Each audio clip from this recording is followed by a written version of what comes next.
Sentimos el retraso, pero por problemas técnicos. Pero bueno, yo creo que no pasa nada porque estamos aquí calentitos y muy a gusto. Buenas tardes y muchas gracias en nombre de la Asociación Salamanca Memoria y Justicia y en la mía propia por acompañarnos en este acto tan importante y significativo para nosotros. También quiero dar las gracias al Centro Documental por abrirnos sus puertas y porque a partir de ahora nos consideremos un poquito formando parte, sea un poquito nuestra casa. Quiero dar las gracias a Luis Melgar, a Pilar Larumbe, a David Valle, que es el autor de este cartel tan bonito y que de una forma solidaria lo ha hecho, que realmente es impresionante. También a Pablo, que ahora mismo nos estará grabando, y a todas las personas que han hecho posible el que este acto se pueda celebrar. Hoy aquí lo que queremos es transmitir otra represión, no esa represión que hemos escuchado siempre, sino otra represión y cómo se llevó a cabo. No se habla apenas de ella, pero está ahí. Porque nosotros realmente cuando oímos hablar o pensamos en represión, nos vamos a esos miles y miles de represaliados que o bien murieron asesinados con total impunidad por la dictadura franquista, o bien estos otros que sufrieron condena en las terribles cárceles franquistas. Pero aparte de esto, hubo una represión mucho más cruel, infame y duradera, que fue la represión que se ejerció sobre las familias. Unas familias que perdieron, pues quizás lo más importante que podemos tener en nuestra vida, como es perder a nuestro padre, a nuestra madre, a nuestro hermano, al esposo. Estas familias no solamente les privaron de esos seres tan queridos, también ejercieron sobre ellos una presión a nivel de considerarlos y de marcarlos siempre como rojos, hijos de rojos, esposa de rojo. Llegó también el tema económico. Estas personas apenas les dejaron posibilidades de subsistencia, porque la persona, la víctima, era prácticamente el sostén de esa familia, con lo que las posibilidades de subsistencia de estas personas quedaron bastante mermadas. Aparte de esto, sembraron el miedo en ellos, sembraron el miedo con amenazas, con continuos registros a sus casas, sin saber por qué, pero continuamente amenazados.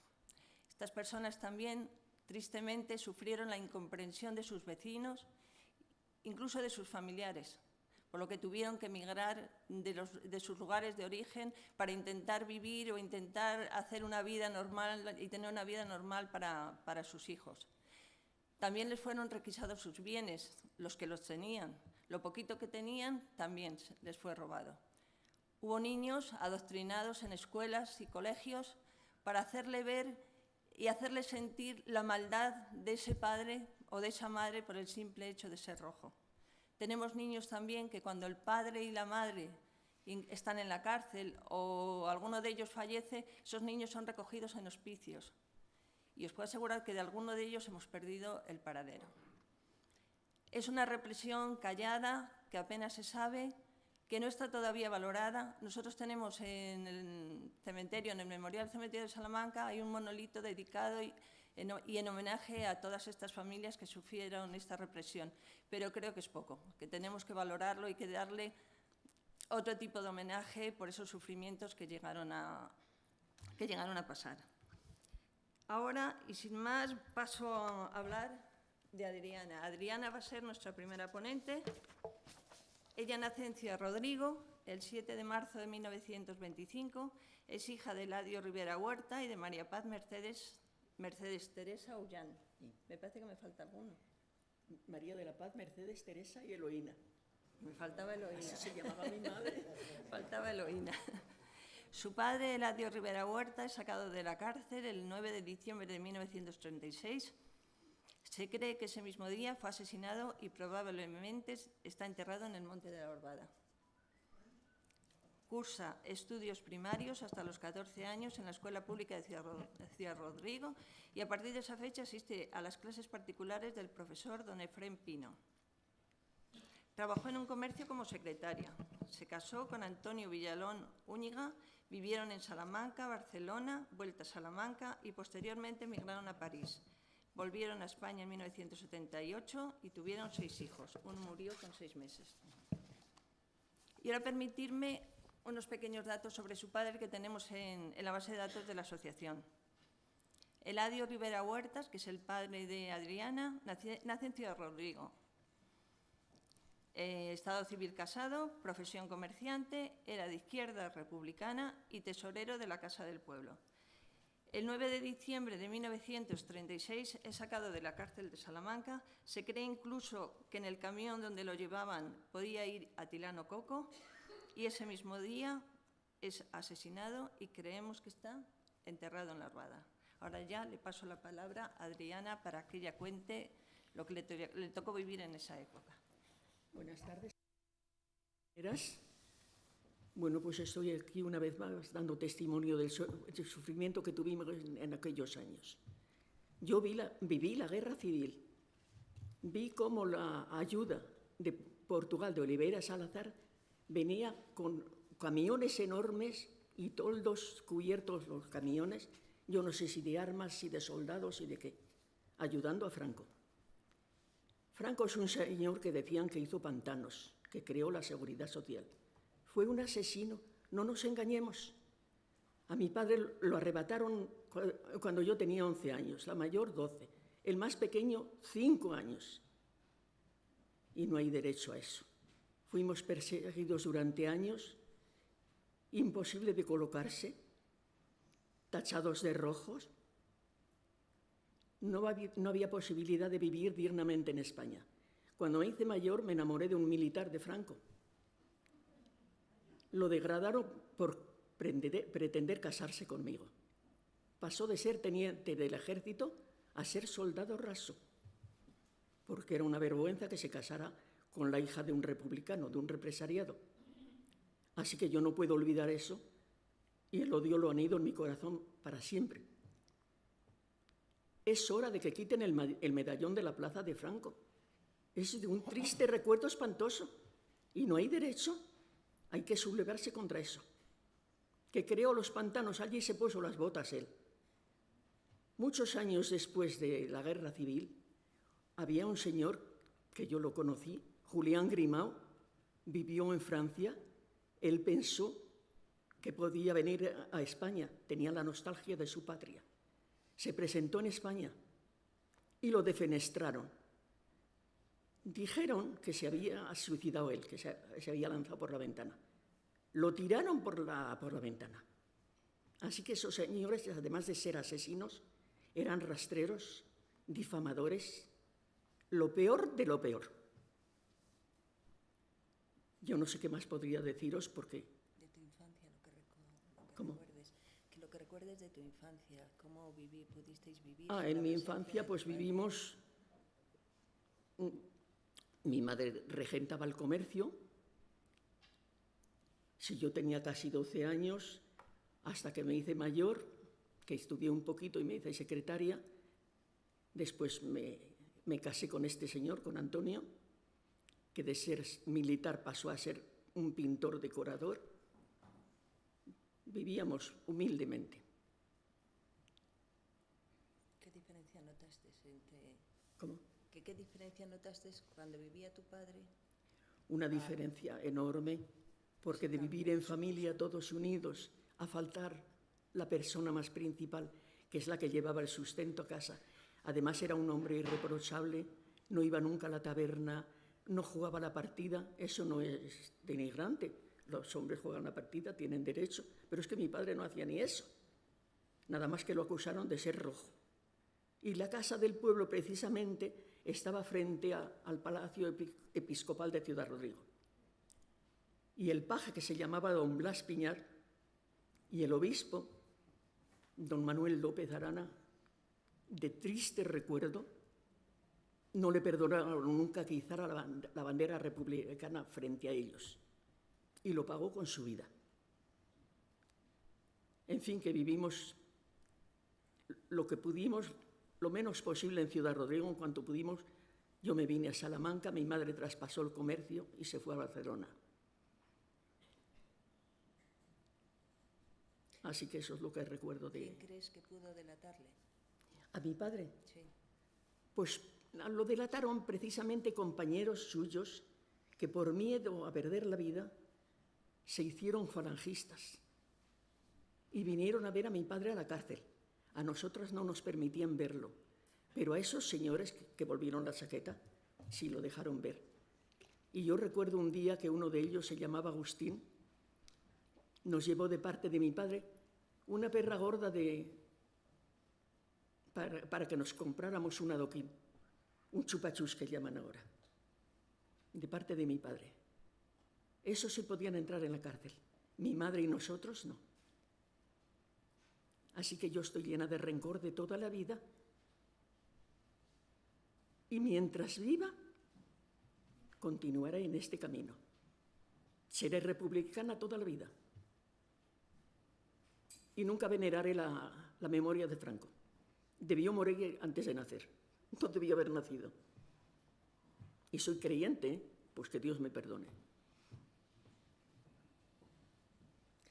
¿Cuándo os enterasteis o cómo se enterasteis que había fallecido? Que habían fallecido mi padre nos enteramos porque nos devolvieron un fardo con ropa. Entonces no se usaban maletas, eran fardos. Y llegó un chico del coche de línea de Alipio con la ropa de mi padre. Y yo pensando que venía, mamá, mamá, que viene papá. Y el chico dijo, entra en casa, bonita, tu padre ya no vuelve. Así nos enteramos que había desaparecido. Fue un 8 de diciembre, el día de la Inmaculada Concepción, que decía Franco que estaba prohibido trabajar en días festivos, pero matar sí se podía matar. ¡Qué casualidad! El que no era rojo nos dio ejemplo. Con el grupo de mi padre había otros, me parece que eran 7 u 8. Un pastor protestante, el secretario de Manso y los otros no recuerdo.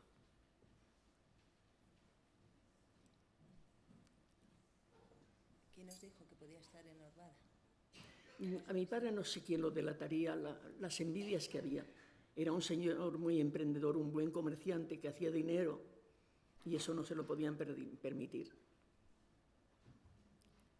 Esa fue su perdición, las envidias, que de poco dinero hacía mucho y ahorraba, pero no iba a la iglesia. Y con la iglesia hemos topado. Había cosas imperdonables para esta gentuza.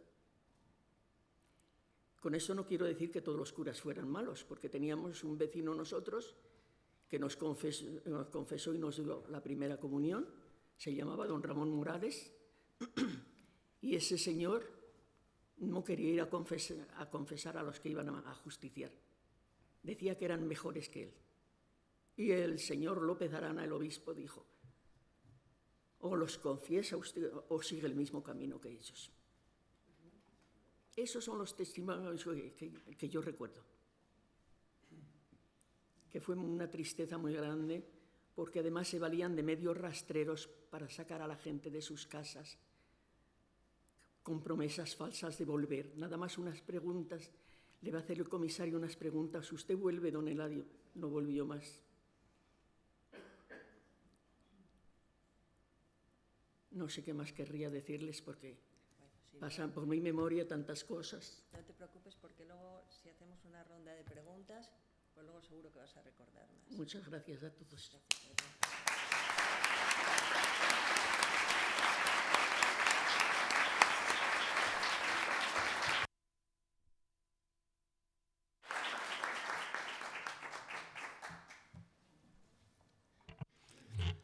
Hola, buenas tardes. Yo tengo muy mala dicción, os ruego que me disculpéis.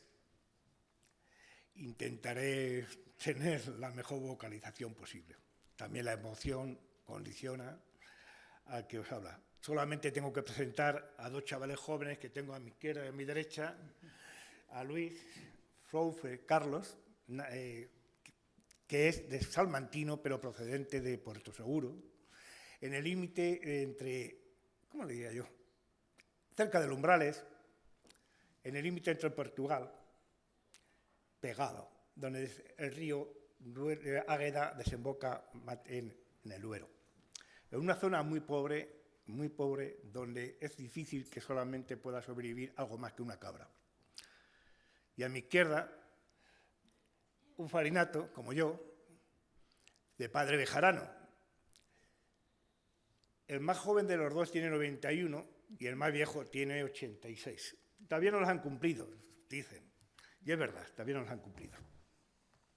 Venía ahora yo, entrando por aquí después de aparcar, y vi que en la fachada de la iglesia del Carmen se conserva todavía una placa que se está volviendo con el tiempo más borrosa, sus nombres, y esto me llamaba la atención a cómo estamos borrando también en la Plaza Mayor ese insulto cotidiano que durante tantísimas décadas hemos tenido que soportar, que es el famoso medallón del infame asesino de Franco.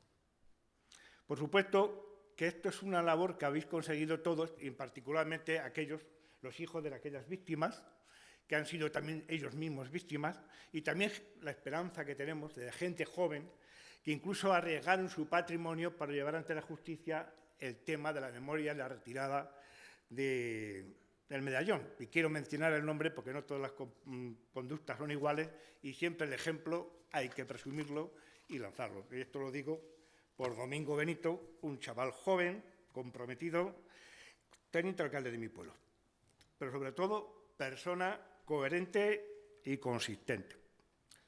Pasemos a hablar del amigo Eduardo Aparicio. Eduardo Aparicio pertenece a una familia importante de Ciudad Rodrigo que sufrió la crueldad de la guerra civil con pérdida de varios familiares. Primero su padre, que estaba casado con una prima del alcalde de Ciudad Rodrigo, que era uno de los encartados famosos de Unamuno, los encartados de Ciudad Rodrigo, que fueron juzgados en una pantomima de Consejo de Guerra aquí en Salamanca y fusilado el 30 de agosto del 36. Eduardo, esta vez, es pariente de una serie de tíos, todos medios militares, y uno de ellos, el más importante, fue fusilado al terminado de la guerra porque era el máximo responsable de la aviación republicana. Pero Eduardo, lo peor que tuvo fue el sufrimiento, yo lo llamo Eduardo, perdón, Juanjo, encontrarse con apenas 6 años, huérfano y teniendo que buscarse la vida gracias a la protección de su familia de Béjar, que fueron los que recogieron el cadáver de su padre de la fosa de Rabida, donde también yacía un hermano del alcalde, que también era tío suyo, por lo tanto, mi abuelo paterno, mi tío abuelo materno y otras personas que me permitiréis, que aunque alargue mi presentación, debemos de mencionar, como sería Emilio Martín Donoso, Evaristo Pino Castaño y José María Sevillano Pinero. Todos eran de Ciudad Rodrigo, menos José María, que era de Villar de la Yegua, y Olegario, que era de Cuenca. El hecho es que Eduardo, cuando matan a su padre y su familia le recoge, se va a vivir a Béjar y estudia después, posteriormente, cuando digo Eduardo, quiero decir Juan, que ya lo tengo metido, cruzado, y ya no hay manera de sacarlo. Hombre, ya la edad también la tengo yo, y ya se me cruzan las cosas. Eduardo es su padre, a veces dejamos las cosas claras. Pero llega un momento que con estos tiempos y estos compartir comentarios, historias y vivencias, llega un momento que uno se siente también familia de ellos, y es que lo somos además, en mayor o menor grado, por lo menos de vivencia, sufrimiento. Y algunas veces, si escarbamos algún parentesco lejano, se podemos encontrar intermedios, que los pueblos siempre somos las familias muy cercanas una de otra. Y él tuvo que sufrir después la represión de ser el hijo del rojo, la represión de tener que ser constantemente supervisado por unas fuerzas educadoras constituidas, lógicamente, por los decretos de nombramientos de profesores de Franco. No se olviden ustedes que la mayoría de los maestros fueron depurados cuando no asesinados, y luego le tocó un magisterio a estos de pena y sufrirlo. Pero fueron luchadores también después en la juventud, incluso uno fue detenido y estuvo una pena de 2 años, aunque solamente cumplió la mitad, y el silencio suyo, que en este caso fue el de Luis, libró a los demás de pasar por la cárcel, de padecerlo. Se dedicaban en su juventud, en el bachillerato, a hacer ediciones clandestinas contra el sistema dominante, contra el franquismo. Juanjo me ha enseñado dos cosas: que el tiempo todo lo puede, que se puede ser honesto y honrado y no perder nunca la esperanza. Gracias. Tiene la palabra Juanjo Aparicio. Reitero, en primer lugar, mis disculpas. Elemental. Hace tiempo leí una novela, yo creo que era de García Márquez, no estoy muy seguro, pero creo que era de García Márquez o uno de los grandes escritores suramericanos, en que decía, no sé si como prólogo o como epílogo, esta es la historia que ocurrió un día, esta es la historia que contóme un día el viejo enterrador de la comarca. Este fue un hombre a quien la suerte impía, su más preciado bien, le arrebató la parca. La traigo a colación porque a nosotros, y me imagino que a muchos de ustedes, no fue la suerte impía la que le arrebató a sus seres más queridos. Fue la envidia, el odio, la maldad humana y la miseria humana. Eso fueron los causantes de que precisamente en España se produjera una guerra civil y como consecuencia de esa guerra civil la muerte de miles de personas. No voy a hablar del número porque verdaderamente están calculados y, en fin, perfectamente documentados, pero vamos a dejar los números que pueden dar lugar a que haya discusiones de qué pasó aquí, qué pasó en el otro lado, qué pasó en el de más allá. Sabemos, desde luego, lo que pasó aquí, en la zona nacional, que llaman, entre comillas. Entre las personas, entre las familias perjudicadas, entre las familias a las que la parca nos arrebató a los seres más queridos, están, en primer lugar, voy a hablar de la familia de mi madre, que fue la familia perseguida. Y después hablaré de la de mi padre, que, como ocurrió en otros muchos casos, pues fue una familia que se unió al alzamiento militar con gran entusiasmo, aunque perdieron, como yo le dije, la mayor tragedia que habéis tenido es precisamente que hayan sido vuestros propios correligionarios los que asesinaran a vuestro hermano. Y además, todo esto dentro de un gran cariño. Eso también lo tengo que decir, que afortunadamente el cariño y el saber que hay líneas que no se pueden pasar ni por una parte ni por otra, nos ha llevado a mantener una relación entrañable entre las dos familias. El primer asesinato, y utilizo la palabra en su debido nombre por las circunstancias que califican el homicidio de asesinato y que se dieron todas ellas, fue, como digo, el de Manuel Martín Cascón. Manuel Martín Cascón era alcalde de Ciudad Rodrigo en el año 1936, cuando se formó el Frente Popular. Era abogado, era una persona de talante liberal, no sé incluso a qué partido pudiera estar afiliado, si es que lo estaba, me imagino que posiblemente lo estaría, y el 30 de agosto lo detuvieron el 19 de julio de 1936. Lo detuvieron y lo llevaron a Salamanca con todos los imputados precisamente en este proceso, en este Consejo de Guerra, entre los que estaba el profesor Gaite. Y precisamente por este motivo el rector de la Universidad, don Miguel de Unamuno, hizo una petición al general de clemencia para ellos. Petición de clemencia que no tuvo la más mínima eficacia, desgraciadamente. Y se dio una circunstancia, aparte de las múltiples irregularidades que se dieron en todos los consejos de guerra, que es el imputar por rebelión militar o por auxilio a la rebelión precisamente a los que no se habían rebelado. O sea que ya de ahí partía toda una serie de irregularidades que, ya digo, se dieron en los consejos de guerra y en ese también. No se admitió precisamente la prueba testifical que propuso el alcalde. En fin, el día 30 de agosto los fusilaron, y no los fusilaron a todos los que habían condenado a muerte, como digo, sino que además habían condenado a penas de privación de libertad. Me parece que uno era 12 años y el otro era a 30 años de reclusión mayor.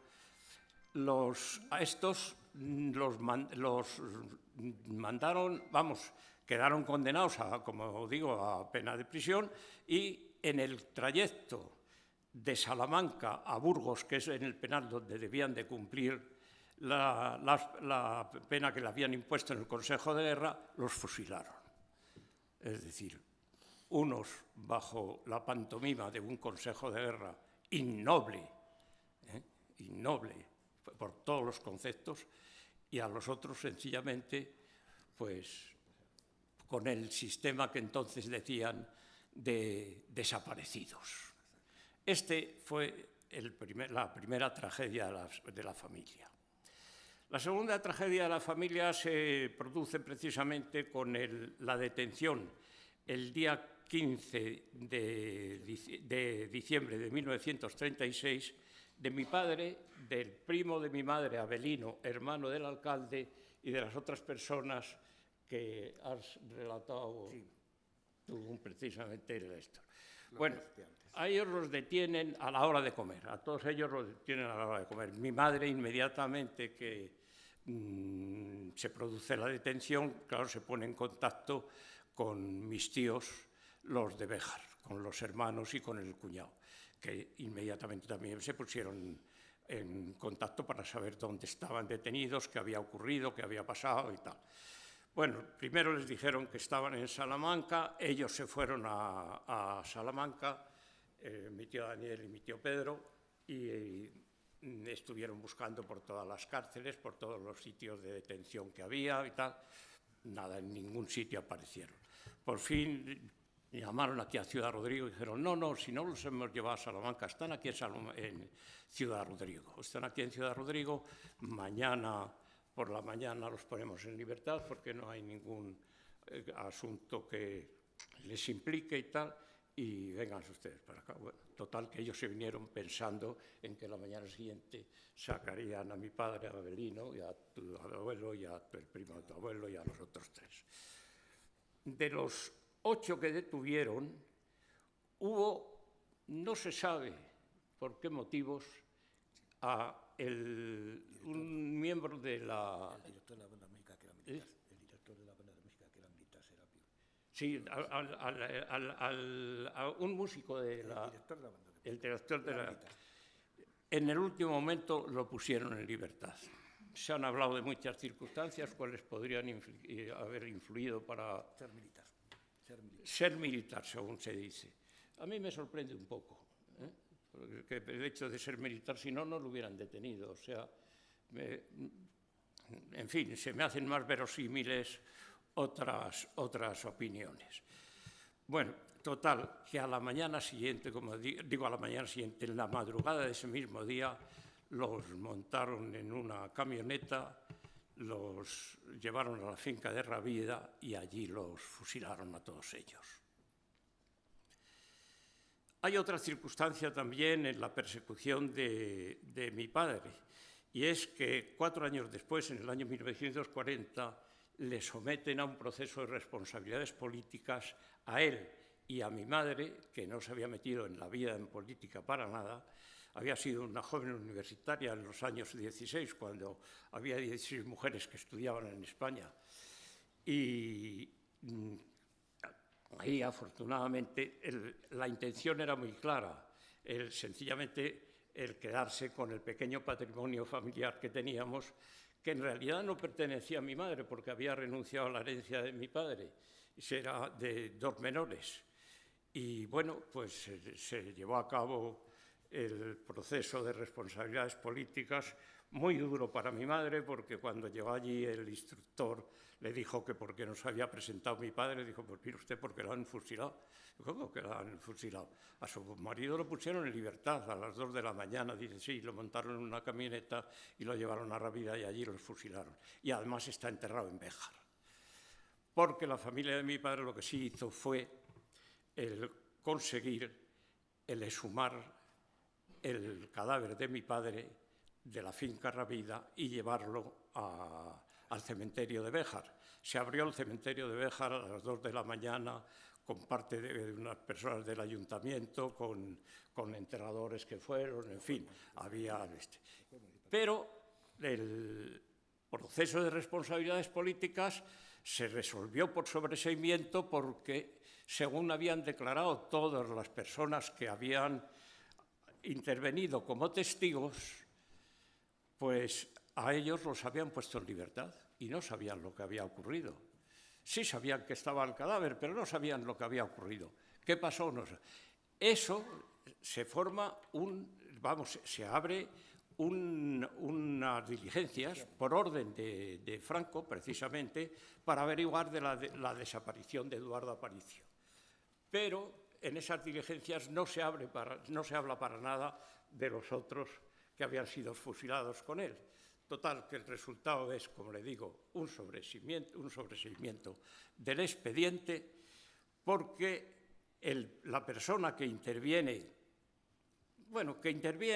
que aparece que interviene, que es el comandante militar, que era un capitán de carabineros que se llama Ibero Barceló, pues declara por su honor que él le había recibido en declaración y que no había encontrado ningún motivo para ser inculpado ni para imponerle ninguna medida de prevención, pues que lo que había hecho era ponerle por la cárcel en libertad. Yo tengo un certificado que está precisamente en esta memoria histórica, en el que se dice que efectivamente fueron puestos en libertad y que le esperaba una camioneta a la salida para llevar, y que los llevaron. Ahí dicen que ¿cómo se llama? Este monasterio que hay. A la Caridad. No es cierto. El cadáver fue el segundo, además, que sacaron, estaba en la finca de Rábida. O sea, allí fueron donde fueron fusilados. Lo que pasa que con motivo de estas diligencias que se abrieron para averiguar la desaparición de Eduardo Aparicio, pues resulta que lo que hicieron fue exhumar todos los cadáveres que quedaron allí, no sabemos dónde están, no sabemos dónde los llevaron, y ellos alegar que lo habían puesto en libertad y que, por tanto, no había responsabilidad ninguna. Es importante esto porque en el proceso de responsabilidades políticas que abrieron a mi madre y a mi padre, pues ahí sí los imputan de una serie de delitos. A mi padre, por supuesto, de rojo, de que llevaba una corbata roja siempre.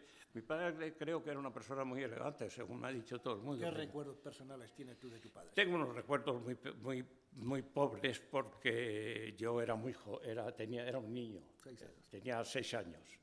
O sea que la verdad que los recuerdos que tengo pues son quizá más que recuerdos, carencias de no haber tenido, de haberme quedado sin padre. Sí recuerdo que estuvimos en mayo de 1935 en Madrid pasando un mes de vacaciones en casa de mis tíos. Mi padre iba y venía los fines de semana y, por cierto, que allí le hicieron un ofrecimiento a mi padre para trabajar en una empresa, como ejecutivo de una empresa importante, y no las quiso aceptar. En parte yo creo que tenía carácter político, y en segundo lugar porque él se encontraba muy a gusto y muy bien, ¿Y el bachillerato dónde lo hiciste? en Ciudad Rodrigo. El bachillerato es que ahí no hemos llegado todavía. Entonces, luego lo comento. Cómo se van desarrollando los acontecimientos. Inmediatamente a mi hermana, a mi madre y a mí, mis tíos de Béjar, los hermanos y sus cuñados, nos llevaron a Béjar. Nos llevaron a Béjar para protegernos políticamente, porque había la sospecha de que podrían meterse con mis primos, con los hijos de mi tía Loisa, que su marido había sido militar pero había muerto muy joven. ¿Tu tío, el hermano de tu padre, a qué pertenecía? ¿A qué partido Pues pertenecía? mi tío, el hermano de mi padre, era... mi tío Daniel era de Falange y mi tío Pedro era de Acción Popular. Y había hecho toda la campaña precisamente para el diputado de Béjar que salió, que fue Ramón Olleros, sí, que fueron también de los que fueron a recogernos al este. Total, que nos fuimos a Béjar y a los 8 días de estar allí, mi abuela llamó y dice: Pedro, ven a buscarnos porque tenemos miedo de que se puedan meter con Pepe, que es el primo mayor. Se da la circunstancia, triste circunstancia, y no quiero mencionar el nombre, de que precisamente al día siguiente de haber fusilado a mi padre, a la mañana siguiente de haber fusilado a mi padre, una vecina de la casa salió por la parte de detrás del jardín gritando: ahora que hemos terminado con los mayores, hay que acabar con los retoños. Los retoños teníamos unas edades que comprendían desde 1 año hasta 15 años.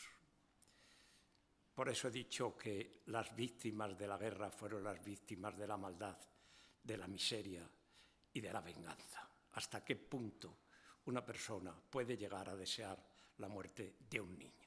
Y tengo que decirle una cosa con emoción: malditos sean los que infligieron el odio en el corazón de un niño. Seguimos. Estábamos en Béjar. Estábamos en Béjar.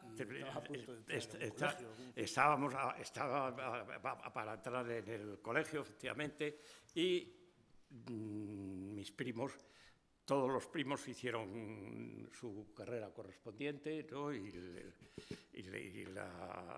yo empecé el bachillerato. Empecé el bachillerato en el Colegio de los Salesianos y estuve allí hasta el 5º curso. Con buenas notas, tengo que decir. Después ya las cosas. Este jovencillo se puso más rebelde y se dedicó más a preocuparse de otras cosas que creo que tenían muchas menos importancia, o por lo menos que no debían esto. Bueno, hago el bachillerato en Salamanca en los 3 últimos cursos, que es cuando conozco a mi entrañable amigo Luis Frofe, a quien Dios sabe lo mucho que le debo. Pues esto los hice en el bachiller, en el instituto del Fray Luis de León.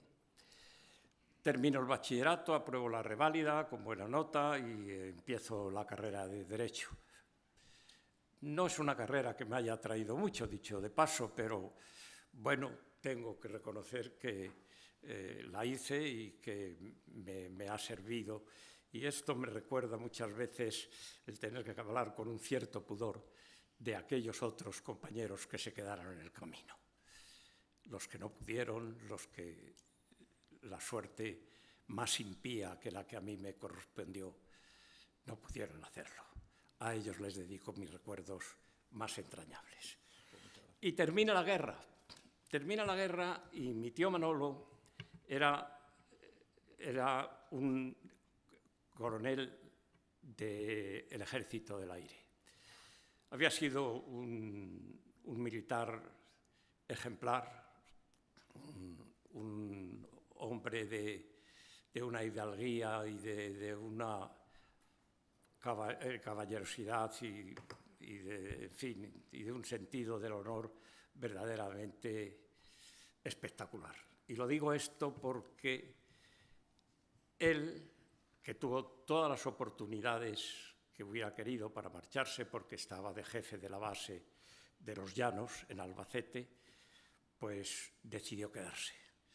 Yo estuve con el piloto que había tenido un avión, un bimotor, para sacarle en el momento que quisiera.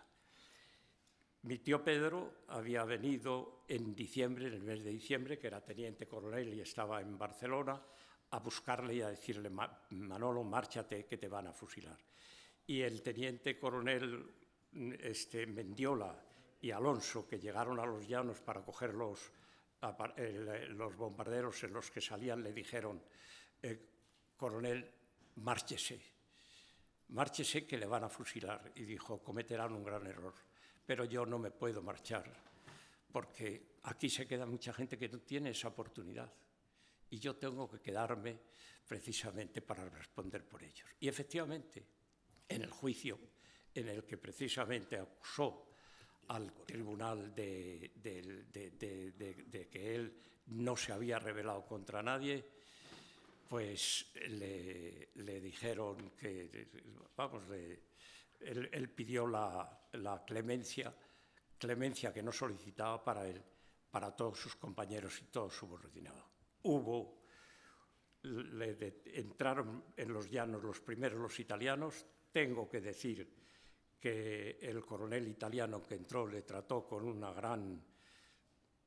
gran respeto, le sentó a la mesa con él, y que, sin embargo, el militar español, que no sé si era teniente coronel, que se llamaba González Pérez, le maltrató desde el primer momento.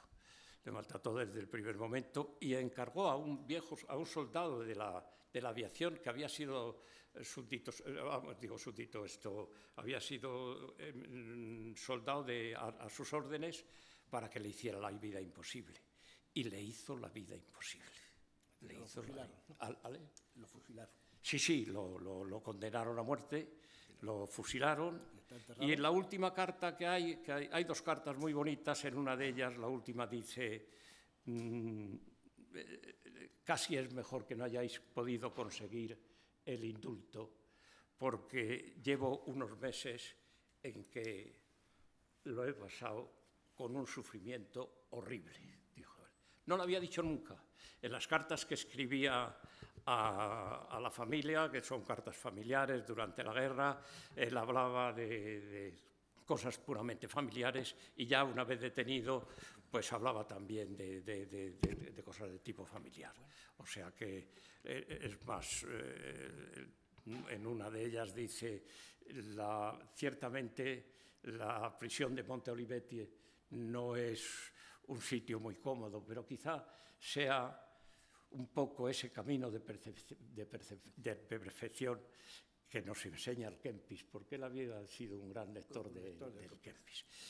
Y aquí termina esa historia tan triste, tan amarga, tan terrible, que yo creo que produjo una sima entre los dos bandos que será difícil de rellenar, sobre todo para estas generaciones que las hemos vivido. Esperemos que las próximas generaciones puedan encontrar un alivio y un entendimiento, y sobre todo que este país deje de tener esa afición a las guerras civiles que nos llevó a tener tres guerras civiles en el siglo XIX, 50 pronunciamientos militares, y desde ahí, si seguimos hasta los Reyes Católicos, podemos seguir viendo guerras civiles continuas todos los siglos. Y la más terrible, sin duda, la más espantosa, ha sido la de 1936-1939. Muchas gracias. Para todos. Muchas gracias.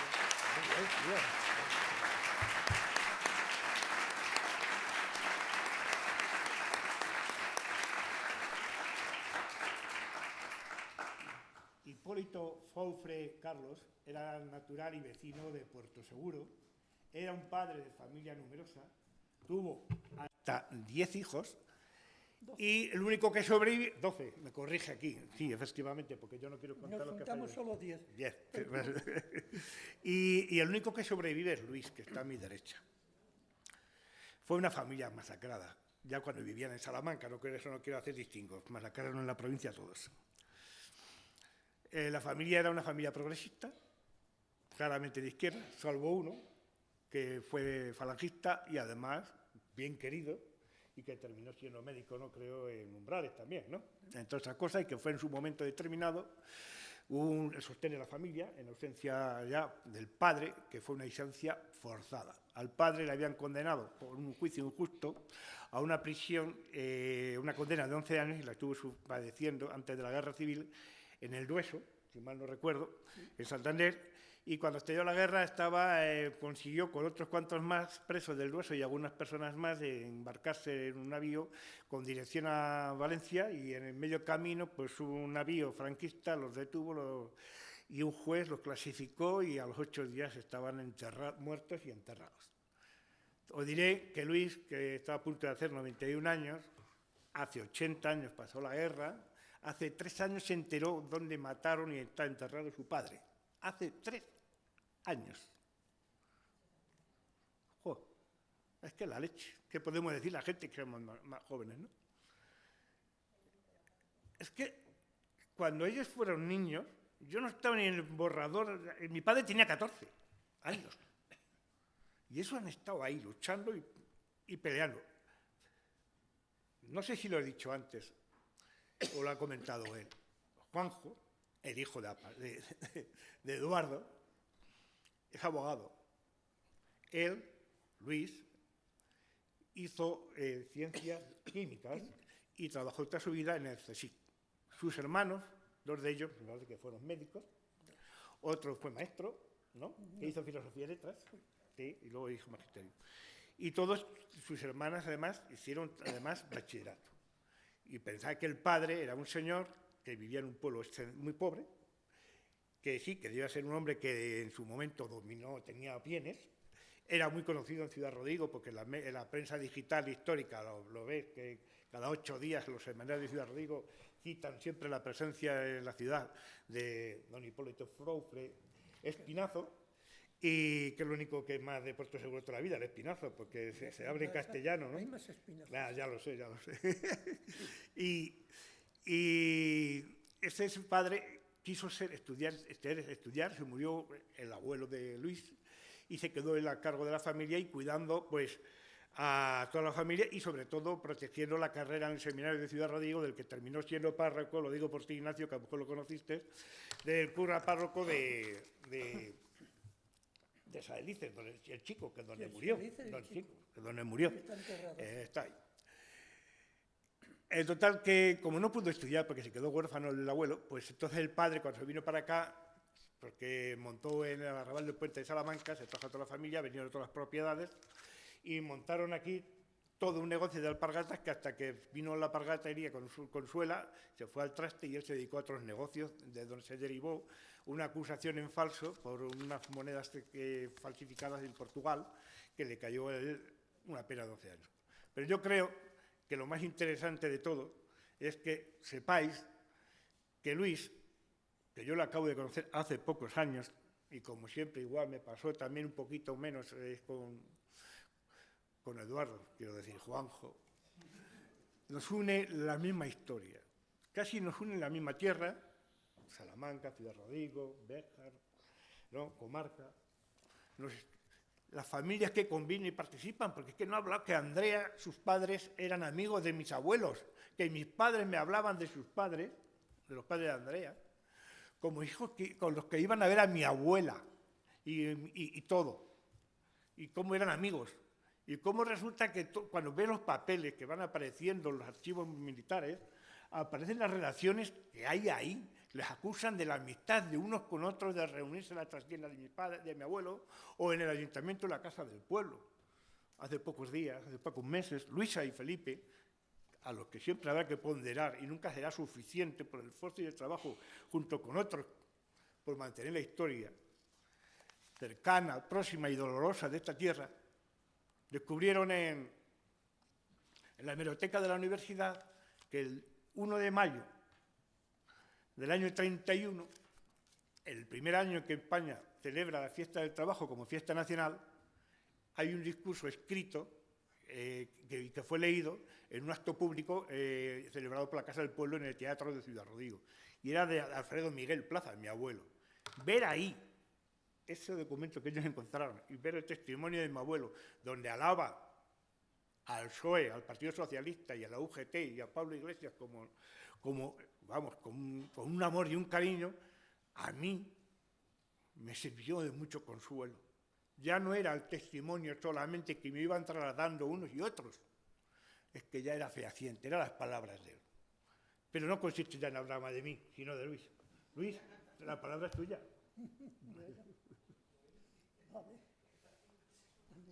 Yo pongo esto. Ahí.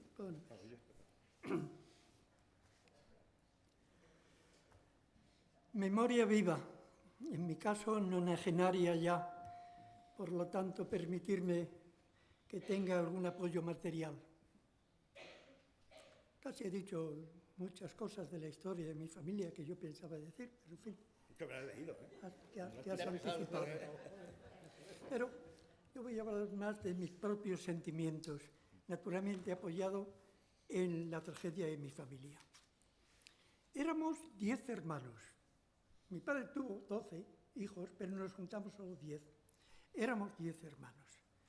Y vivíamos en el arrabal, no en el arrabal del puente, sino en el barrio del Matadero, que está a orillas de la orilla izquierda del río, del Tormes. Un barrio obrero, un barrio humilde, donde mi padre hizo su casa y la fábrica de alpargatas que antes decías, ¿no? De estos 12 hermanos, Juan Manuel, el mayor, que cuando mi padre se vino a Salamanca ya no pudo darle estudios superiores, era el hábil de la familia, el que arreglaba todas las cosas, el que se encargaba de la fábrica de alpargatas, etc. Genaro era el artista de la familia, tenía unos pies que era una maravilla. Bailaba el charro, se le iban los pies cuando oía una gaita y un tambor. Bailaba delante del espejo, se ponía a bailar el charro, como su padre. Mi padre bailaba muy bien el charro. Genaro era extremo izquierda de la Unión Deportiva Salamanca. Y, por supuesto, de estudiante era de la Tuna Estudiantil. José Benito, que es el que le sigue, era todo lo contrario. Era pesadote, era socarrón, rata de biblioteca. Como en casa había poco dinero, los libros de medicina eran muy caros, se quedaba en la biblioteca de la facultad hasta que lo echaban. Agustín, familiarmente Tin, era el idealista, el alegre, el activo, el siempre rodeado de niños.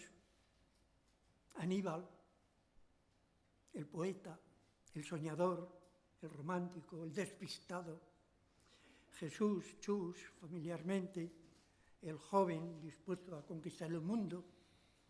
Adela, guasona, Maruja, pionera, y yo con mis tirachinas detrás de los pájaros. Y a los 2 médicos, un abogado, un estudiante de filosofía y letra, 3 estudiantes de bachillerato, un secretario de ayuntamiento y yo intentando entrar en el instituto. Formamos en ese barrio obrero, sin quererlo, un foco que irradiaba cultura. Yo recuerdo a mis hermanos familiarmente y diariamente tener contacto con el zapatero que allí al lado de casa nos remendaba los zapatos, ¿no? O al barbero, que era un miedoso. No voy a contar su historia, ¿no?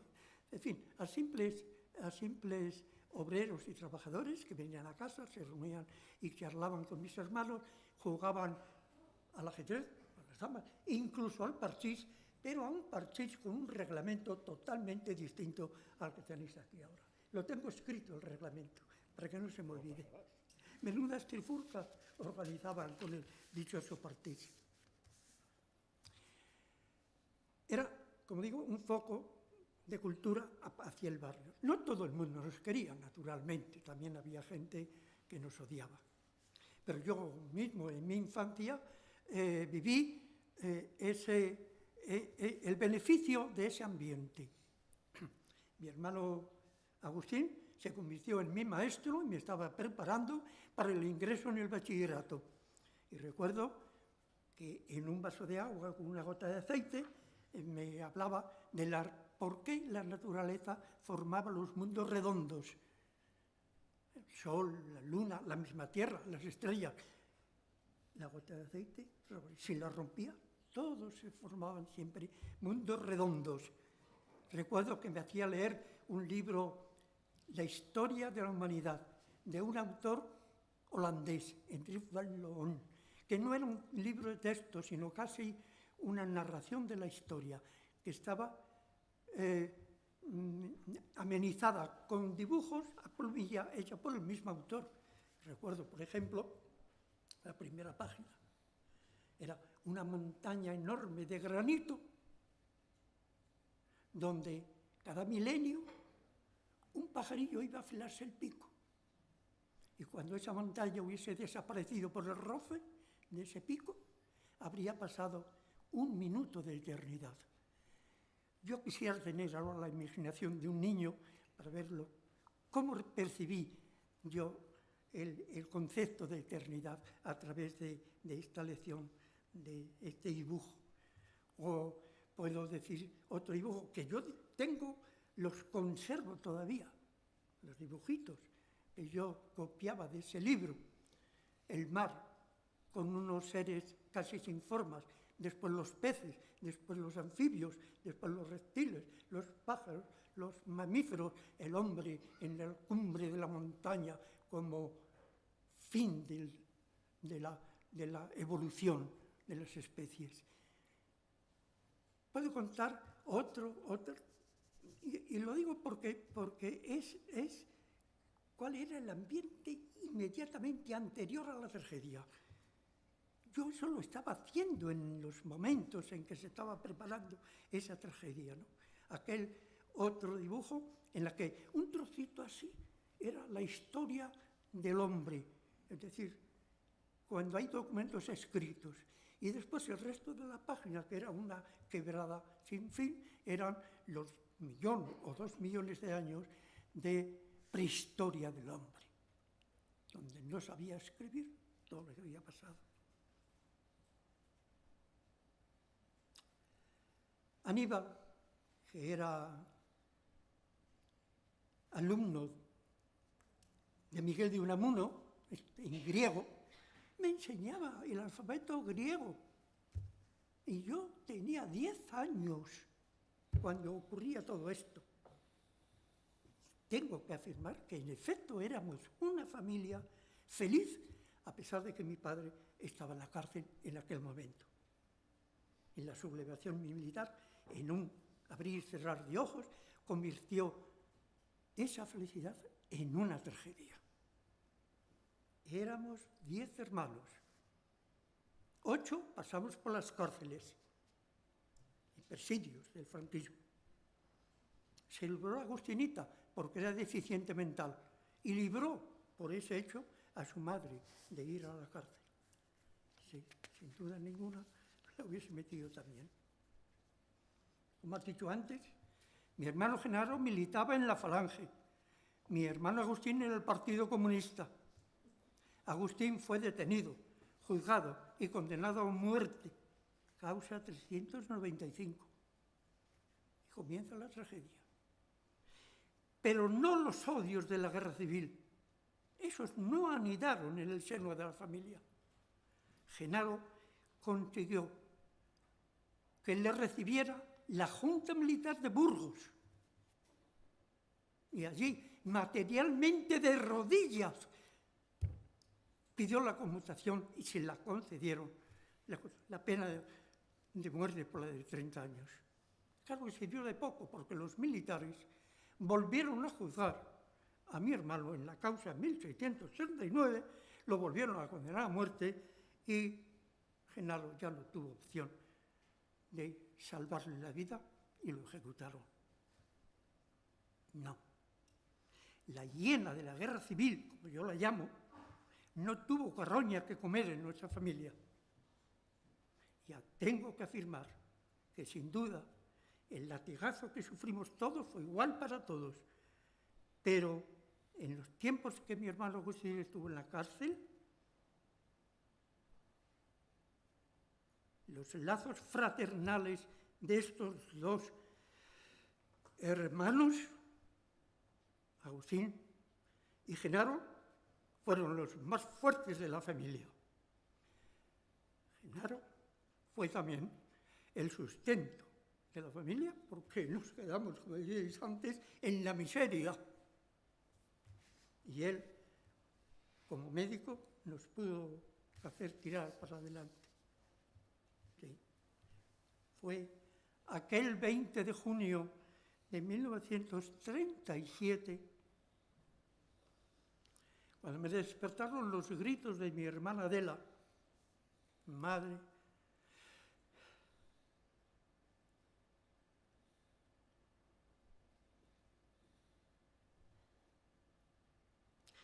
ya lo han matado. Grito que, como comprobáis, todavía resuena en lo más hondo de mi ser. Perdonad.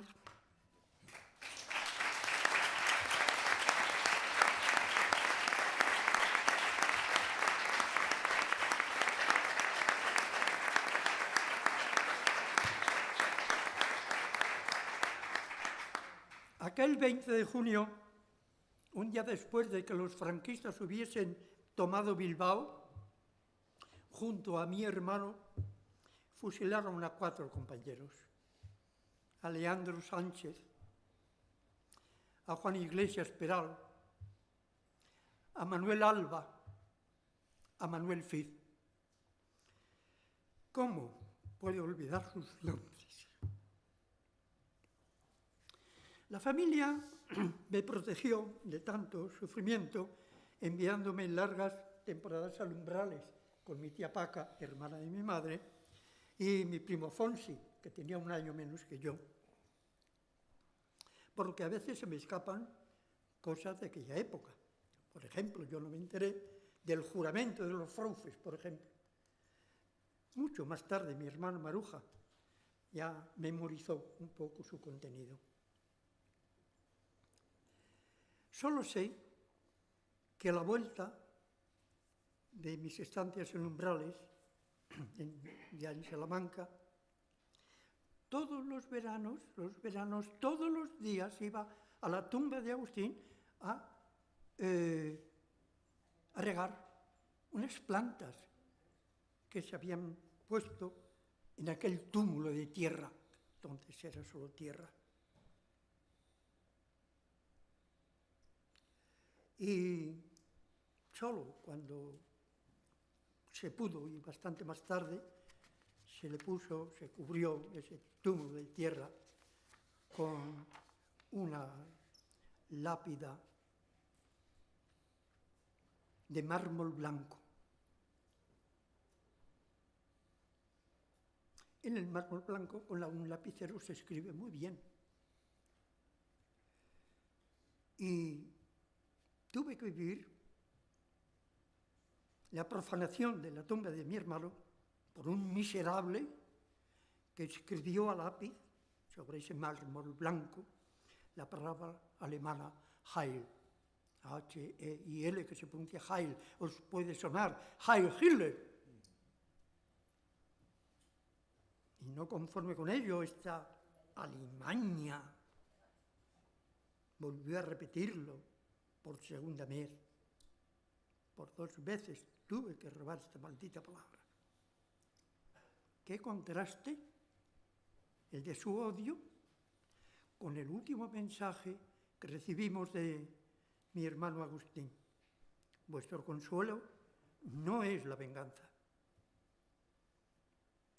¿Qué contraste la maldad de ese individuo con el tributo que la universidad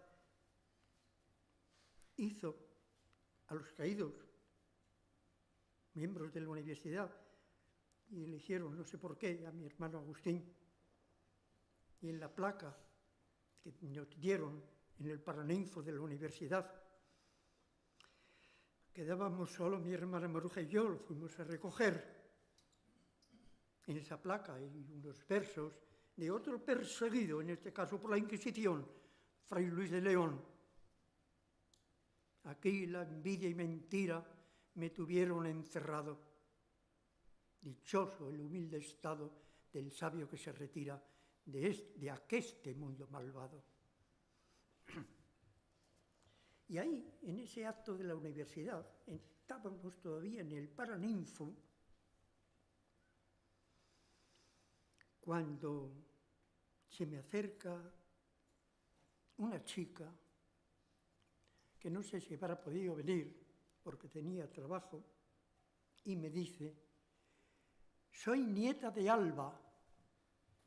Julia, estás ahí, levántate. Julia, soy nieta de Alba.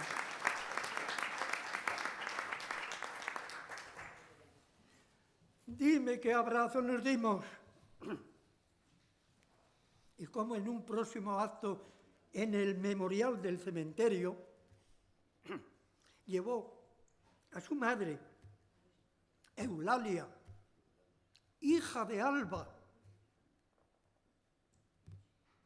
Aunque tuve poco tiempo de disfrutar de su conversación, de su temple, de sus recuerdos, pero guardo de ella la valentía de no callarse y de enfrentarse. Murió, pero aún veo y oigo a Julia cantarle la Internacional puño en alto en la tumba de su madre. Y así nació un cariño y una amistad fraterna, la de un hermano, una hija y una nieta de dos fusilados juntos. He de reconocer que en mi infancia de 11 y 12 años, en mi corazón anidó el deseo de venganza y la vida perdió todo su valor. Me preguntaba, ¿por qué no moríamos matando? Fue mi hermana Adela quien borró este negro sentimiento de mi alma y me habló por primera vez del mensaje de mi hermano Agustín. Vuestro consuelo no es la venganza. Y esa simple frase cambió mi vida. Me convertí en un niño bueno, yo era bastante rebelde, un niño tímido, introvertido, vergonzoso, vivía su propio mundo, lloraba, soñaba con los consomoles que estarían allá, mucho, muy lejos, estaban construyendo el mundo que soñó mi hermano Agustín. Cantaba, porque lo había aprendido por mi hermano Maruja, que era pionera, el himno de los pioneros. Somos pioneros, la vanguardia del mundo, del nuevo día, los mensajeros. Y aprendí la canción de la joven guardia. Somos la joven guardia, va forjando el porvenir, nos templó la miseria, sabremos vencer o morir. Juanjo. Y otras canciones más, por supuesto, la Internacional. Y aunque yo tuve en aquellas épocas una vida muy solitaria, no sentí nunca soledad, porque estaba la Unión Soviética entonces en pleno fulgor. Ya ese sentimiento de odio y de venganza había desaparecido de mi alma. Ya con 14 o 15 años conocí a una niña de 9 o 10 que cuando solo contaba 4 o 5 años, un 24 de agosto de 1936, mataron a su padre en Cañete de las Torres, Córdoba, sin causa ni documento alguno que justifique su fusilamiento. Un crimen más de un hombre bueno, sencillo e inocente. Pero esta vez estaba cometido por los que yo decía, los míos, en zona republicana. Y sentí rabia, y pena, y cariño. Y pasaron los años, y la enamoré, y nos casamos. Y una vez más, fracasaron los odios que alimenta la hiena de la guerra civil. Sin embargo, sufrió también las consecuencias del franquismo, porque su segundo padre, su tío don Raimundo, maestro socialista, pues fue también destituido y encarcelado. Expediente número 81, legajo 264 del Archivo Histórico Provincial de Salamanca. Ahí lo podéis encontrar. Y en libertad vivía de hacer contabilidades, de otras clases particulares, que me las dio a mí mismo para terminar la preparación de ingreso en el instituto, lo que había comenzado y no pudo terminar mi hermano Agustín. No sé si tengo tiempo o no tengo tiempo, o me dilato o no me dilato. Se quedan 5 minutos. ¿Me quedan 5 minutos? Bueno, pues en 5 minutos quizás solo puede contar un poco la historia de mi padre, que casi la has contado tú ya, y la voy a pasar entonces casi por alto, ¿no? Lo único que voy a decir de mi padre, entonces, es que así como el fusilamiento de Agustín fue como un rayo destructor de toda nuestra vida, la esperanza de vida de mi padre fue de una manera completamente distinta. La esperanza de vida de mi padre se fue desvaneciendo, por lo menos lo que yo sentí, día a día, poco a poco, lenta, te puedo decir, muy lentamente, hasta que un día, pasado a lo mejor 1 año o 2 años, te domina la tristeza, te echas a llorar y aceptas que también a él lo han matado, porque no supimos nada de él. Tuvieron que pasar, como tú has dicho, 77 años para que supiéramos qué es lo que le había pasado a mi padre. Ya lo has contado, no lo voy a repetir. Lo único que quiero decir de eso es que qué diferencia hay entre el fusilamiento de mi hermano y enterarme del fallecimiento de mi padre, el fusilamiento de mi padre. Dos sentimientos completamente distintos. Uno, un latigazo, el otro, cuando ya me enteré de cómo había sido la muerte de mi padre, realmente entré en un estado de serenidad y de paz con la vida de mi padre. Pero dejémoslo ahí, porque tú has dicho ya bastante de ello. Pero lo que sí voy a decir también en 2 minutos, si me da tiempo, es que Franco movilizó a mis hermanos, de tantos hermanos, estaba José Benito, estaba Jesús y Aníbal en el frente, y cuando se enteraron del fusilamiento de Agustín, se pasaron a la zona republicana, mejor dicho. José Benito y Jesús se pasaron a la zona republicana. Pero al pobre Aníbal, que era el despistado, lo traicionaron y cuando intentó pasarse a la zona republicana lo detienen.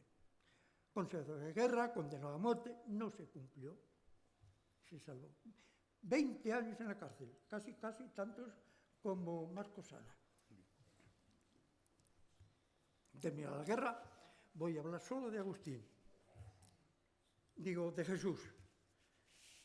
A Jesús lo lleva a la Peñarroya, que es donde se había pasado al frente. y en una cárcel de esas de pueblo, no acondicionada, donde no hay apenas nadie, muertos de hambre.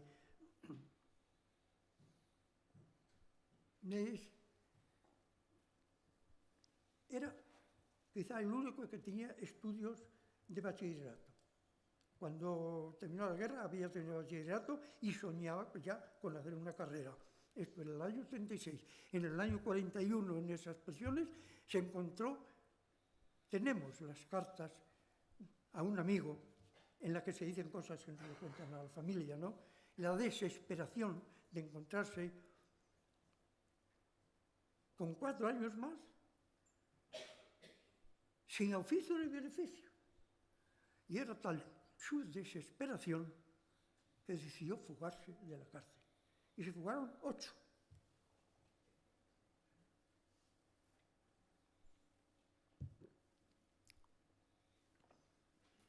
Las noticias fueron muy confusas. Parte habéis matado, parte se han cogido. ¿Qué habían hecho con ellos? No se sabía. También he tenido que pasar, hasta hace muy poco, también, otros 70 y tantos años, para enterarme.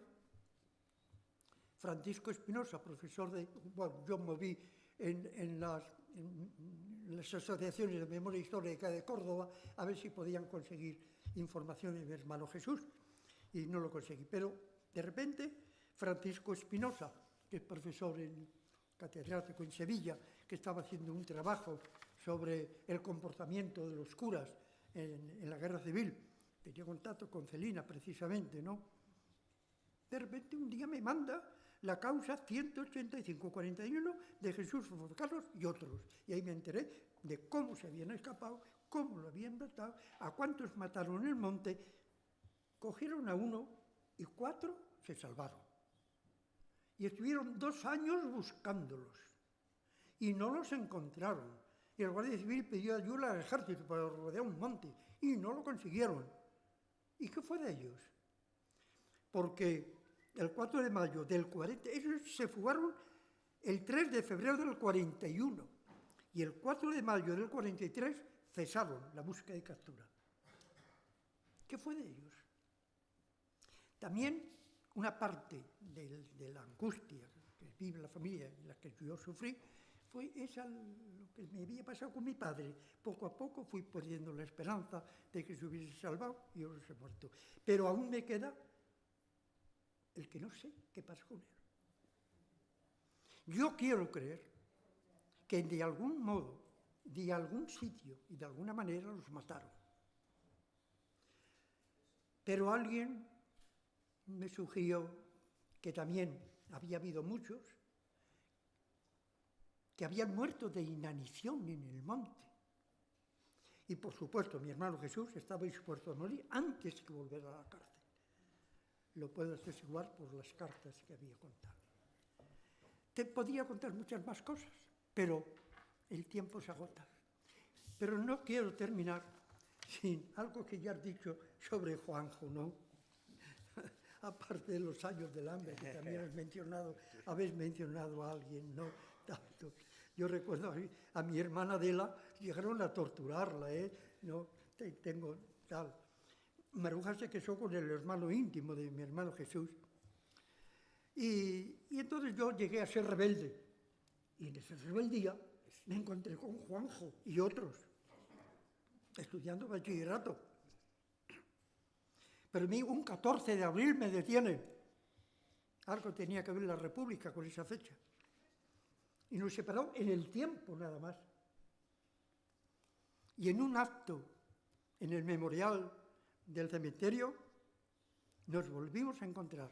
Mi mujer, que no se le escapa una, Juanjo había intervenido y dijo, ay, Juanjo, y fuimos a preguntar, ¿tú eres Juanjo?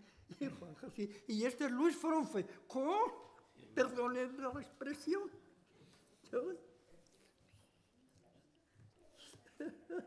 Juanjo, tendríamos que contar nuestra historia ahora a partir de ahí, pero eso requiere otra conversación. Y estos son pinceladas de la memoria viva, como decía al principio, de un imagenario de la tragedia de una familia.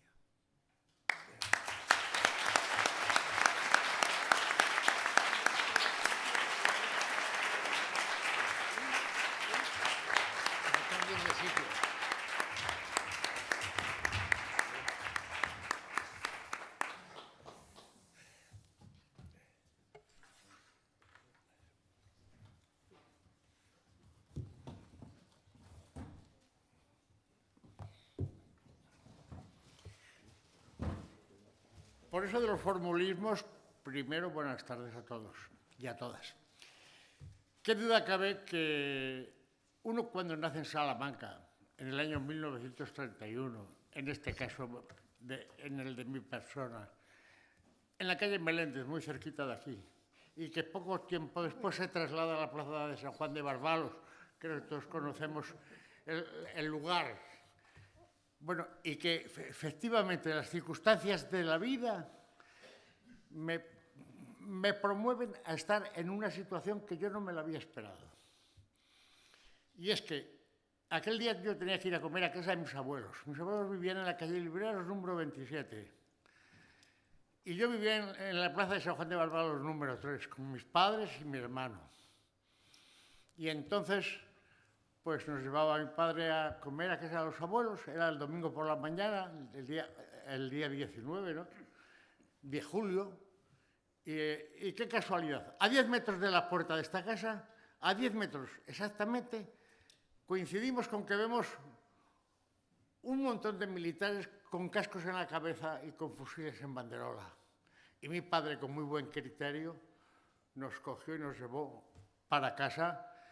Y luego, desde nuestra casa en la plaza de San Juan de Barbalos, se oyó las descargas de la Plaza Mayor, donde hubo aquellos célebres tiros, de los cuales, bueno, pues aquí es curioso, ¿eh? Aquí hay muchos escritores.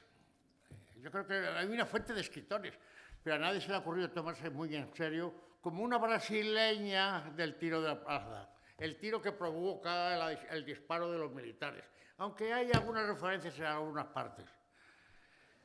Pero, total, que yo, ese día, Salamanca se quedó totalmente derrotada. ¿Por qué? Porque habían oído tiros y sabían que había habido muertos y nadie, era domingo, un calor horroroso, nadie salíamos de las casas. Todo el mundo estaba encerrado en sus casas y a la sombra y es un coso, poco nada más ver a algún vecino que pasaba corriendo. Eso sucedió el día 19, que era el domingo, el 19 de julio, claro. Es el día que surge lo del tiro en la plaza, que siempre se ha llamado así. No sé por qué, porque no hubo un tiro, hubo muchos tiros y hubo muchos muertos, así como 6 en el acto y otros 6 que fallecieron días después. Tenemos la referencia y hasta las actas de defunción de todos ellos, gracias a la asociación y al trabajo que los demás hemos desarrollado en lo que sucedió aquí en Salamanca. Pero volvamos ahora a retomar, mejor dicho, la situación de mi propia persona. Ahora ya tengo muchos años, se nota la lengua, pero sin embargo reconozco y no se me ha olvidado, ni se me olvidaría nunca, aunque viviera muchos más años, lo que yo pasé en aquella época.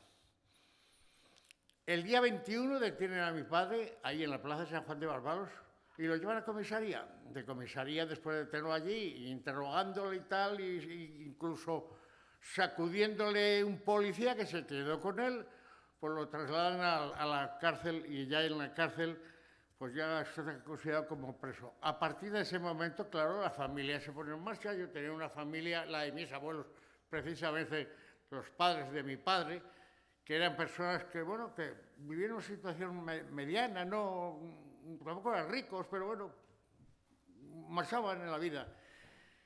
Efectivamente he sido cargo de nosotros, mi madre, mi hermano y yo. Tenía un hermano yo, al cual, como es lógico, era el único hermano, lo quise mucho, y como me dejaron sin padre, pues más todavía. Y yo teniendo 6 años ya, 6 años, es cuando ya a mi padre me lo detienen, y entonces mi madre, con la ayuda de mis abuelos, lógicamente, y con la venta de algunas de las fincas que ya tenía en el pueblo de Bilvestre, de donde era natural, de los otros abuelos, pues ya pudo organizarse y desde allí ir todos los días a llevarle la comida a la cárcel. Una cosa es decirlo y otra cosa es vivirlo.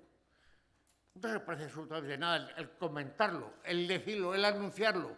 Había que ir a enviar allí la gente que estaba a la cola. ¿Para qué? Para llevarle una modesta comida, a lo mejor de 4 garbanzos y un poco cocido, una sopa y un cachito de chorizo de piltrafas, para llevárselo a sus maridos. Eso era terrible. Una cola fantástica, tanto para entregarlo como para luego recoger la vuelta. Y yo no se me ha olvidado en la vida, ni se me podrá olvidar, vuelvo a decirlo, aunque hubiera muchos años más. A la salida, el niño pequeño de 6 años, yo quería ver, a ver qué me había dejado mi papá. Era mi papá, yo no era papá de papá, era niño de papá. A ver mi papá qué me ha dejado, y mi madre pues siempre me dejaba algo de la fruta, que le llevara unas poquitas de uvas o cualquier cosita, ¿no? Y bueno, chaval, yo me lo pasaba bomba. Mi padre es que lo adoró también toda la vida, pero aparte de eso, es que en aquel momento yo era ceguera la que tenía por él, es verdad. Bueno, pues entonces llega la historia, casi 14 meses, viniendo mi madre. Los días que llovía no venía, claro, a mí no me dejaban venir. Yo lloraba porque no me traía y yo quería ir a ver. Cuando veníamos a ver a las visitas a la cárcel, esto es inaudito, lo que allí sucedía. Nadie lo ha referido más que yo. ¿Y cuántos habrán ido a la cárcel a ver a sus familiares? Nadie lo ha referido. Era de locura, señores y señoras. Aquello era de locura, auténtica locura. ¿Por qué? Pues porque como era un recinto cerrado y no muy grande, unos 20 metros y luego por unos 5, con 2 rejas en el medio, y los policías, la Guardia Civil era, paseando por allá. Era la Guardia Civil, porque los oficiales estaban para adentro. Bueno, pues salía y se acaban a 10 o 12, y los familiares de esos 10 o 12, en un recinto cerrado, con 2 metros de distancia para verlo a él. A mí le hacía mucha gracia que me quedara yo con el toque de que muchos ponían así, se hacían con las orejas y podían escuchar mejor. Pero así, cada mes o cada 2 meses nos dejaban verlo y íbamos a verlo. Esto se ha contado muy poco, esto se ha hablado muy poco. Lo que entonces pasó a aquella gente. ¿Todo por qué? Por pertenecer a partidos de izquierdas.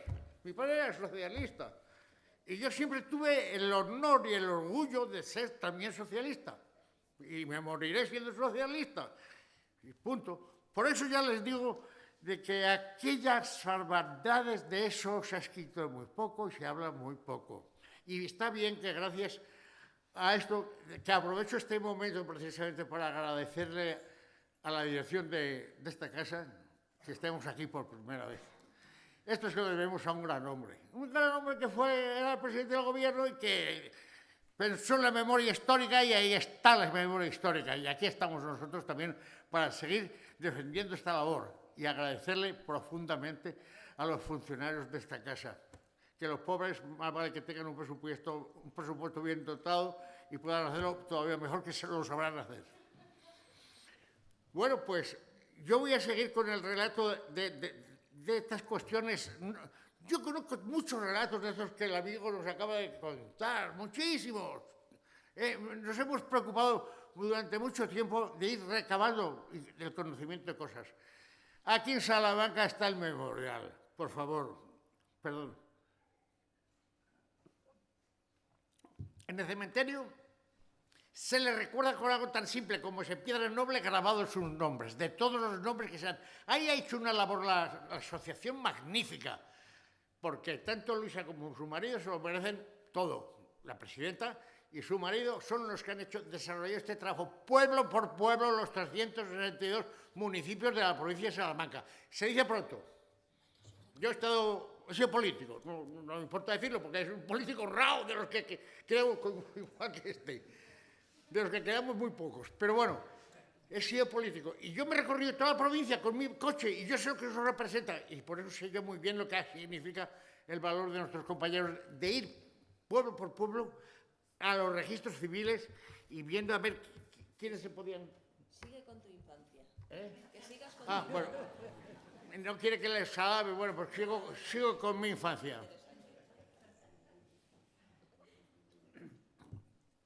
Bueno, pues así estuve yendo yo a la cárcel esos 14 meses que estuvo mi padre, hasta que ya un día nos dice que lo van a juzgar. Bueno, pues lo van a juzgar, pues no ha hecho nada, es una persona normal como cualquiera de nosotros.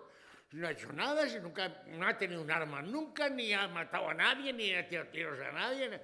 Un hombre normal, sí, nada más tenía una falta muy grave para ellos. Era el hombre que estaba siempre a disposición de José Andrés y Manso. Manso era aquí el secretario general del partido y diputado en el Congreso de Madrid. Y, por ejemplo, Asturias, en un coche pequeño que tenían, que por aquí hay un compañero que lo refiere en su novela, El fogonero, que se la recomiendo a cualquiera, porque ahí disfruta uno. Y ahí recoge precisamente uno de los viajes que mi padre fue a Asturias con Manso, porque tenía un coche pequeño y porque Manso tenía carnet, pero no le gustaba conducir. Y él le acompañó. Pues en el fogonero, ahí viene explicado esta misma circunstancia. ¿Por qué? Pues porque yo en alguna ocasión se lo habré contado al autor, el amigo Daniel Sánchez Gutiérrez. Y yo de pequeño, pues es verdad, yo pasé unos verdaderos traumas de pequeñín, y de los cuales no me puedo desarraigar nunca. Por eso, porque yo iba con mi madre todos los días. Había un lugar allí al lado de la fábrica de Miraz. No, perdón, no está la fábrica de Miraz allí, la de Sacos. Entre los jesuitas y la cárcel era un lugar donde se arrojaban escombros y piedras muy grandes y tal, bueno, para que luego alguien necesitaba piedras y iba a buscarlas allí y tal. Pues los domingos nos íbamos allí, nos subíamos en las piedras, y allá a lo lejos, en un rincón de la cárcel, todavía existe ese rincón, allí veíamos a nuestro padre, todos los chavales que llevábamos, primero uno, luego se subía otro, y allí nos saludaban, y nosotros nos hacía una ilusión enorme y nos íbamos tan contentos a casa porque habíamos visto a nuestro padre. Es que eso hay que vivirlo. Cuando se cuenta, no llega tanto como fue en realidad aquel tema. Yo ver a mi padre hasta que un fatídico día llega la noticia de que lo han sacado por la mañana para fusilarlo. Hay que imaginarse y ponerse en esa situación a cualquier persona que le pase, que a un familiar querido, que lo han sacado por la mañana y que lo van a fusilar. Increíble, ¿verdad? Pues así fue la historia. Pero es que mi caso no es mi caso solamente, son los casos que está contando el compañero Luis hace un momento también. Y son todos y cada uno de ellos tiene una tragedia.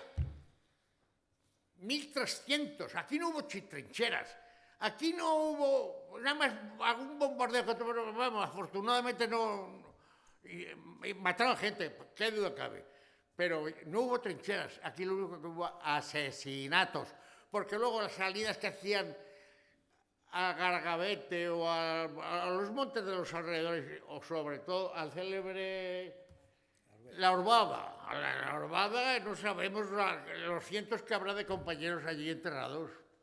Y ya quisiéramos saber el lugar donde están y dónde se pueden sacar y tal, porque se ha probado varias veces y viene algunas veces algún historiador a buscar y ha interesado en encontrar restos humanos.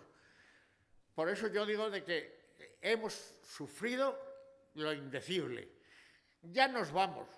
Ya no vamos a dejar más que nuestros sitios, nuestras familias. Pero que conste que nosotros no vamos por los cauces normales, no nos vamos asesinados en contra de nuestra propia voluntad. Y a esta pobre gente les sucedió lo que acabo de narrar. Nada más y muchas gracias. No quiero aplausos.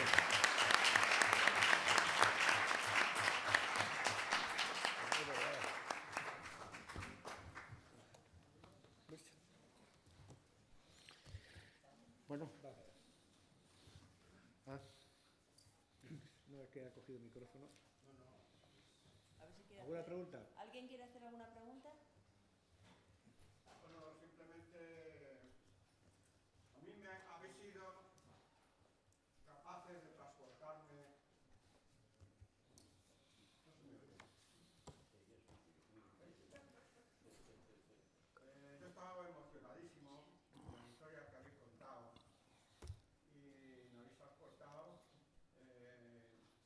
a un mundo lleno de sufrimiento y habéis sido capaces de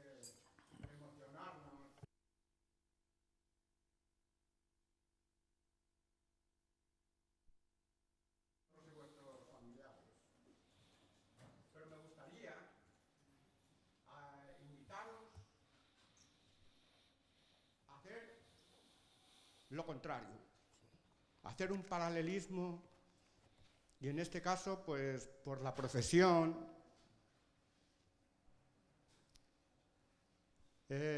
a Juan José Aparicio, hacer un paralelismo de esos sufrimientos que pudieran ser hoy, aunque incomparables, porque no se fusila a la gente, pero la gente también muere. La gente también está muriendo por la falta y el atropello de derechos, por las fechorías que está cometiendo el poder. De alguna manera se sigue muriendo con violencia. Sí, claro. Me gustaría, usted en este caso, que hiciera una reflexión de por qué es que ahí viene el aprendizaje. Es decir, vosotros como personas mayores nos habéis transmitido unos conocimientos y unas vivencias que a las gentes venideras, a las generaciones venideras, tienen que servir. Y yo siempre, cuando, a mí que soy un enamorado de la historia, me gusta que la historia, pues eso, me sirva para ejercer un paralelismo y un análisis del presente. Y así es cuando busco el aprovechamiento y es cuando me sirve esa historia. Por eso les invito a que hagan una reflexión, qué les parece ese paralelismo con lo que se vivió entonces, aunque pueda parecer que no tiene nada que ver, pero yo sí le encuentro muchas similitudes, sobre todo teniendo en cuenta que hay herederos de aquellos represores que están en el poder. No sé si le he entendido bien. Me dice que haga un paralelismo entre la muerte en la guerra y la muerte normal del día a día de cada una de las personas y los sufrimientos que pueden tener estas personas que han muerto sus deudos de una muerte natural con la muerte violenta precisamente de una guerra civil. ¿Es eso lo que me... No, simplemente porque yo encuentro muchas similitudes, excepto que entonces se mataba, se fusilaba a la gente. Y ahora le matan de hambre. Sin razón. Bueno, sí. Ahora la gente también muere. Sí. Sí. Aunque es como consecuencia de la pérdida de derechos. Sí, ya lo he entendido. Se refiere usted a la forma de morir, a la forma y a las causas de la muerte. Pero siempre unas dentro precisamente de unas causas de muerte por causas ajenas, es decir, no por el envejecimiento o la enfermedad, sino por las circunstancias sociopolíticas que existen en este momento determinado, que mueren, pues como estamos viendo en el mar Mediterráneo con todo el problema y la muerte en la guerra civil. Yo creo que hay una diferencia fundamental, bueno, no fundamental, pero sí hay una diferencia. En el fondo, el problema de la responsabilidad y de la criminalidad, de las muertes que se producen como consecuencia de actos de guerra o de situaciones económicas de determinados políticos y la muerte por causas de una guerra civil directamente, yo creo que está en que en la muerte en la guerra civil, sobre todo en la muerte por represión, hay unas personas determinadas que señalan a las víctimas, mientras que en las muertes que se ocasionan como circunstancias de gente que tiene que huir por circunstancias de guerra o de conflicto en su político, no existen esas personas que se señalan. Sí existen, pero no se conocen sus nombres. Es decir, cuando todos los días nosotros recibimos las noticias y leemos el periódico, hoy una patera ha naufragado y han muerto 30 personas. Y cuando lo que pasaba en la guerra civil, ha habido una saca, 5 sacas, tal, hay personas que se señalan con el dedo y se dicen y son las causantes y en las otras no, son otro tipo de circunstancias las que llevan a la muerte a esos que tienen que salir por pasión. Pero en el fondo yo creo que todo es un problema de injusticia. Hace, no sé, un año tuvimos aquí una de las conferencias, una conferencia sobre este tema de la represión. Y yo recordé en ese momento a un entrañable amigo que han conocido todos ustedes, Francisco Tomás y Valiente, que fue catedrático de la Universidad de Salamanca. En la cátedra de aquí tiene un Víctor y debajo del Víctor en el paraninfo de la universidad pone construir con la razón. Construir con la razón la experiencia histórica y la tolerancia como fundamento. A mí me parece que es uno de los grandes pensamientos de este hombre que fue un gran catedrático, un gran hombre de Estado y una persona, en fin, posiblemente de las personas que mayor valor han tenido en el siglo XX.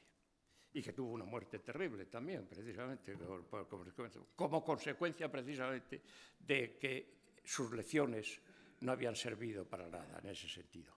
Pues a mí me parece que en los casos determinados de la guerra civil, en donde uno fusilaba a este porque era enemigo, porque había dicho lo otro, porque pertenecía a un partido político, porque pertenecía a otro, hay una serie de individualidades que se determinan, mientras que los miles de muertos que ha habido concretamente en la cuenca del Mediterráneo ahora, este año como consecuencia de la guerra civil, han muerto por las mismas causas. Han muerto porque no ha existido tolerancia, porque no ha existido la vida que vivimos. Es una vida en donde los valores se están perdiendo totalmente. A mí me parece que esa es la causa. Si hubiera habido, ya digo, si la experiencia histórica nos hubiera servido de lección, pues indudablemente tendríamos que haber ido al siglo XIX y decir, oiga, que hubo 3 guerras civiles y hubo 50 y tantos pronunciamientos. No vayamos hay que evitar la guerra civil. No creo que las guerras mundiales se eviten, entre otras razones porque son intereses económicos de muy difícil, en fin. Lo que sí está claro que respecto a tu pregunta, yo entiendo que los paralelismos están reflejados en la actualidad, salvando lógicamente las circunstancias socioeconómicas, es que los opresores que tienen los privilegios siguen siendo los mismos, ejerciendo lógicamente la defensa de sus intereses y en oprobio de los más débiles, que somos la mayoría. Y en ese tema, si hay paralelismos, ves y estudias y lees la historia reciente de España previa a la guerra civil, previa a la república, te das cuenta que todas las circunstancias de crisis económica, de paro, de privilegio, de opresión, de beneficios fiscales para las minorías que están enriquecidas y son explotadoras, se embrutecen y llega a una situación de conflicto donde las víctimas resulta que son los que se sublevan para ser más ricos de los que ya eran, para tener más privilegios de los que ya tenían, y en consecuencia se estalla una guerra civil y que nos lleva a algo peor todavía que la guerra civil, que es una dictadura donde se lamina cualquier cosa. Yo en este momento quiero aprovechar estas circunstancias para mantener una cosa que algunos filósofos y hombres pensadores muy importantes, lógicamente yo no soy nadie, soy uno más, y siempre han tenido como la fuerza más importante, el miedo. El franquismo impuso el miedo en España, y ese miedo yo me acuerdo de vérselo a mi padre, quiero hacer un homenaje a él, cuando yo ya mayor, ya muerto Franco, le preguntaba por cosas del fallecimiento, del asesinato de mi abuelo, de conocidos de Ciudad Rodrigo. Daros cuenta que en esta mesa los únicos que no hemos estado próximos a la guerra hemos sido Luisa y yo. Y mi padre me hablaba con miedo y miraba los rincones de casa como teniendo miedo que a través de las paredes se nos oyeran. y apenas me había contado hasta el puesto muerto Franco, yo ya con mayorcito y a base de bien, ya mayor de edad, y a base de bien, no me había contado nada de la historia de Ciudad Rodrigo, de la historia de la familia. He tenido que contar yo las cosas después, según me he ido enterando, según me he ido investigando, según me han ido contando. Ese paralelismo, lamentablemente, salvando esas diferencias como existe. Los mismos opresores siguen oprimiendo con el mismo sistema. Antes era cruento, ahora es incruento desde el punto de vista de la sangre, pero claro, desde la injusticia, del hambre, de la enfermedad, del desamparo, del no tener derechos de protecciones sociales, etcétera, etcétera, es lo mismo. Me da lo mismo que me mates en una pared que me mates con una tortura china de gota a gota, condenándote al hambre y a la desidia y al borreguismo. Sí, pero la realidad es que está en la condición humana. En la condición humana. Escuchar, que me ha gustado mucho lo que habéis dicho esta tarde. Y a ver si un día lo que hacéis es hacer un homenaje a las viudas, porque nadie se acuerda de las pobres madres que fueron los que padecían.